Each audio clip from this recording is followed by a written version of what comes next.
Attention, comptez-vous, c'est aujourd'hui que débute l'enquête de recensement organisée par l'INSEE. Objectif, connaître le nombre de personnes vivant en France et dans chaque commune. En Bourgogne-Franche-Comté, 777 communes sont concernées cette année. Cela représente 1425 agents recenseurs pour un peu plus de 250 000 logements à recenser.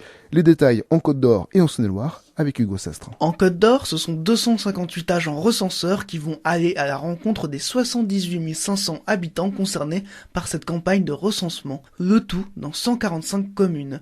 Pendant ce temps, en Saône-et-Loire, 119 communes sont concernées. Ce seront donc 146 agents qui se déplaceront pour recenser un peu plus de 90 000 habitants. En Côte d'Or comme en Saône-et-Loire, il existe 5 communes de plus de 10 000 habitants, mais en Saône-et-Loire, il existe plus de communes inférieures à 10 000 habitants, 111 contre 140. À noter qu'en Côte d'Or, le nombre d'habitants est en hausse depuis quelques années. Entre 2014 et 2016, on note une augmentation de 0,3%.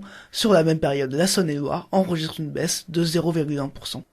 Et puis avec le Doubs, la Côte d'Or fait partie des rares départements qui a vu sa population augmenter entre 2014 et 2016, on l'évoquait à l'instant. Ce nouveau recensement est donc essentiel pour compter, et sans compter que certaines communes ont fusionné lors de la réforme des territoires, mais à chaque fois le principe est le même lors de la visite d'un agent recenseur ou après sa visite. Christine Lecrenet de l'INSEE Bourgogne. Vous allez recevoir la visite d'un agent recenseur. Celui-ci va vous proposer de répondre par Internet. Et dans ce cas-là, il vous donne une notice. Cette notice vous indique le site, le recensement-et-moi.fr sur lequel l'habitant doit aller se connecter. Et sur la notice sont indiqués en fait un identifiant, un code et également un code pour l'adresse. Chaque agent recenseur est doté d'une carte donc avec la bannière tricolore et qui est signée de la mairie de Dijon, ce qui permet en fait de rassurer la population. La personne présente sa carte pour bien attester qu'elle est bien un agent recenseur désigné par la commune de Dijon pour ce travail. Et ce sont juste des questions donc sur l'âge, le lieu de naissance,